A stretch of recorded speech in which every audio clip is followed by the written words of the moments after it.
Connect Gujarat 10 વર્ષ પૂર્ણ કરીને 11મા વર્ષમાં પ્રવેશ કરી રહી છે। આ નિમિત્તે આ કનેક્ટ ગુજરાત ચેનલને, એના તમામ સ્ટાફને અને એને જે પ્રજાના પ્રશ્નોને વાચા આપી છે એ બદલ ખૂબ ખૂબ શુભેચ્છા અને શુભકામના પાઠવું છું।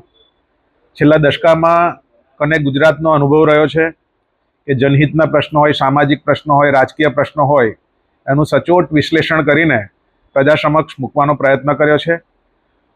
હાલમાં 11મા વર્ષમાં મંગલમય પ્રવેશ કરી રહી છે ત્યારે અપેક્ષા રાખીએ કે આ જ પ્રકારનું જે છેલ્લા દશકાનું કનેક્ટ ગુજરાત માટેનો જે પ્રજામાં વિશ્વાસ છે એ વિશ્વાસ કાયમ કરીને જનહિતના પ્રશ્નો હોય, રાજકીય પ્રશ્નો હોય, સામાજિક પ્રશ્નો હોય, ઉદ્યોગના પ્રશ્નો હોય, વેપારના પ્રશ્નો હોય, એ તમામના પ્રશ્નોને સચોટ વાચા આપીને પ્રજાહિતનું જનકાર્ય કરતી રહે એવી મારી શુભેચ્છા છે।